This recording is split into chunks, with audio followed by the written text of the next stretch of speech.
নমস্কার, সবাই কেমন আছেন? আশা করি সবাই ভালো আছেন ও সুস্থ আছেন। আমরাও সবাই অনেক ভালো আছি। আজ রবিবার, এখন ওই 1:30 মতো বাজে। রবিবার মানেই ছুটির দিন। সকালে একটু দেরি করে ঘুম থেকে উঠেছি সবাই, তারপর ব্রেকফাস্ট না করে একেবারে লাঞ্চ করে বেরিয়ে পড়েছি বাইরে ঘুরতে। কাল কিন্তু ওয়েদার এত ভালো ছিল না, কালকে মাঝে মাঝেই বৃষ্টি হচ্ছিল আর মেঘলা ছিল। আজকে একদম রোদ ঝলমলে পরিষ্কার আকাশ। যদিও আজকে রবিবার ছুটির দিন, আর এই রবিবার দিন ম্যানচেস্টারের বেশিরভাগ দোকানগুলোও বন্ধ থাকে আর বাস বা ট্রেনের সংখ্যা অনেকটাই কম থাকে। তবু আমরা আজকে বেরিয়েছি, কারণ আজকে আমাদের জীবনে একটা স্পেশাল দিন। আজ আমাদের অ্যানিভার্সারি। তো সেই জন্য ভাবলাম সারাদিন বাড়িতে না থেকে একটু কোথাও ঘুরে আসি। পুরো শীতে এখানে রোদের দেখা পাওয়া, রোদ ঝলমলে আকাশ দেখতে পাওয়া খুবই মুশকিল। শীত পেরিয়ে যেই বসন্ত আসতে শুরু করেছে, ওয়েদারও সেই সাথে পাল্টে যাচ্ছে দেখুন। আর কিছুদিন পরই এখানে সবুজ গাছগুলো ফুল আর পাতায় ভরে উঠবে। এই সময় দোকানগুলোতে কি ভালো ভালো গার্ডেনিংয়ের জন্য জিনিস এসেছে। আর কিছুদিন পরই দেখা যাবে ব্লসম ফুল, আর সেই সময় চারপাশটা এত সুন্দর লাগে, চোখ ফেরানো যায় না। ছবির মতো সুন্দর লাগে তখন চারপাশটা। আর এখন ডে লাইটও বাড়ছে আস্তে আস্তে। সানরাইজ হচ্ছে ওই 6:45টার দিকে, আর সানসেট হচ্ছে ওই 6:05 ওই রকম সময়টাতে। বাস রাস্তার ওপর দিকে যাচ্ছি, আর দুপাশের বাড়িগুলো এত সুন্দর লাগছে দেখতে। প্রতিটি বাড়ি এত সুন্দর, প্রত্যেকটা বাড়ির সামনে বেশ অনেকটা করে জায়গা রয়েছে, তাতে করে গাড়ি পার্কিং করতে পারেন। অনেকে আবার গার্ডেনিংও করেন। এখানে আরেকটা অদ্ভুত জিনিস দেখি, যে বাড়ির চারপাশে প্রাচীর দেওয়া হয়, সেই প্রাচীরগুলো থাকে খুব ছোট্ট। মূলত যে উঁচু প্রাচীর হয় সেটা গাছ দিয়ে তৈরি হয়। দেখতে যেমন সুন্দর লাগে, তেমনি পরিবেশের ভারসাম্য বজায় রাখতেও সাহায্য করে।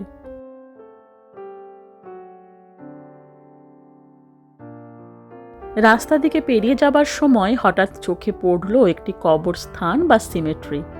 এখানে যেহেতু বেশিরভাগ মানুষই খ্রিস্ট ধর্মের এবং মারা যাবার পর তাদেরকে কবরে দেয়া হয়, সেই জন্য মৃত্যুর আগেই এই সমস্ত কবরস্থানগুলোতে নিজের জন্য জমি কিনে রাখতে হয়, যাতে মৃত্যুর পর কোনো অসুবিধে না হয় তাকে কবর দেওয়ার জন্য।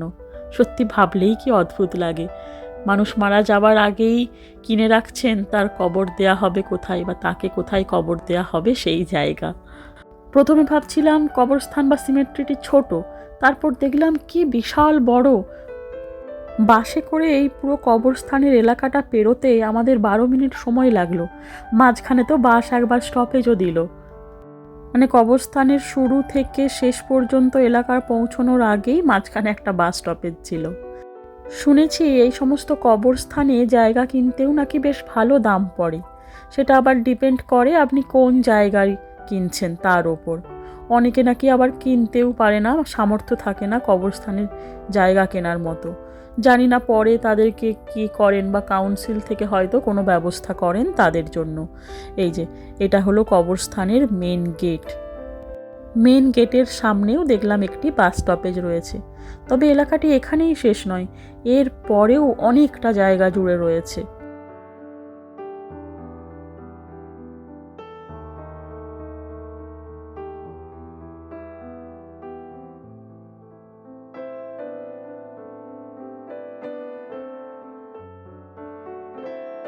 রোদ ঝলমলে আকাশ হলেও মাঝে মাঝে একটু করে আবার মেঘলাও হচ্ছে।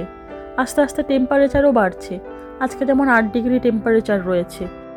শীতের শেষে বসন্তকালে যখন গরম পড়তে শুরু করে, সেই সময় যে ফিলিংসটা হয় আজকে যেন ঠিক সেই রকমই লাগছে। অনেকটা মোটা জ্যাকেট কিছু পরা যাচ্ছে না, তবে পাতলা একটা জ্যাকেট গায়ে রাখতেই হচ্ছে। বাসের বাইরে বেরোলেই ঠান্ডাটা মনে হচ্ছে একটু।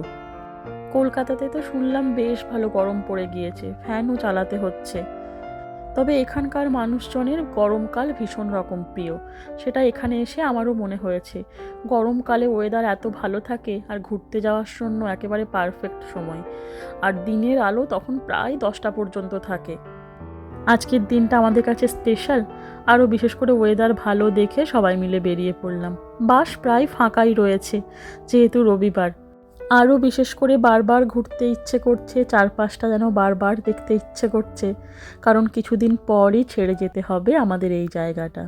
হ্যাঁ, আমরা ইউকে ছেড়ে ফিরে যাচ্ছি ইন্ডিয়াতে। ঘুরতে যাচ্ছি নয়, আমরা একেবারেই ফিরে যাচ্ছি। কারণ পৌলমীর বাবা এখানে এসেছিল 2019-এ, আমরা এসেছি 2022-এ। পৌলমীর বাবা আর এখানে 5 বছর কমপ্লিট হয়ে যাচ্ছে এই মার্চে। তো কোম্পানির রুলস অনুযায়ী 5 বছরের বেশি রাখে না। তো সেই কারণেই আমরা সবাই একসাথে ফিরে যাচ্ছি। হয়তো চাইলে এখানে থেকেই যেতে পারতাম, সেটা অসম্ভব কিছু ছিল না, কিন্তু আমরা ডিসিশন নিলাম যে আমরা ফিরে যাব ইন্ডিয়াতে। ডিসিশনটা নেওয়া যে খুব সহজ ছিল তা কিন্তু নয়, ভীষণ রকম টাফ ছিল আমাদের কাছে।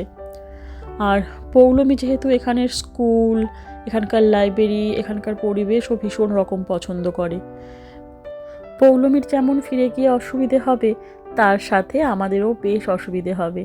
এক তো এখানকার ওয়েদার ভালো, সারা বছর সেভাবে গরম থাকে না, ঘাম কী জিনিস সেটা তো ভুলেই গিয়েছিলাম।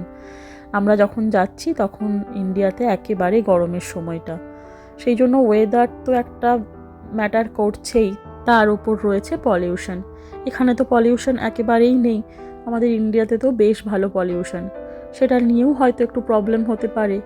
এছাড়াও এখানকার পরিবেশ, এখানকার সুযোগ সুবিধা, সেটার তুলনায় ওখানে গিয়ে একটু অসুবিধে হবেই।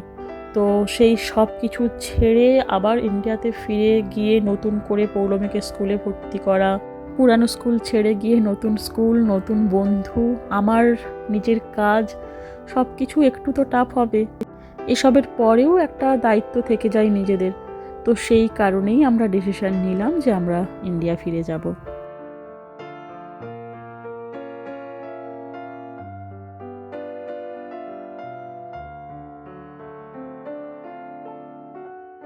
পুরো রাস্তা জুড়ে আপনাদের সাথে কথা বলতে বলতে এলাম। আসলে যেহেতু ফিরে যাব, সেই জন্য যেন মনে হচ্ছে সব কিছু একবার ভালো করে দেখে নিই, সব কিছু একটু ধরে রাখি স্মৃতির পাতায়।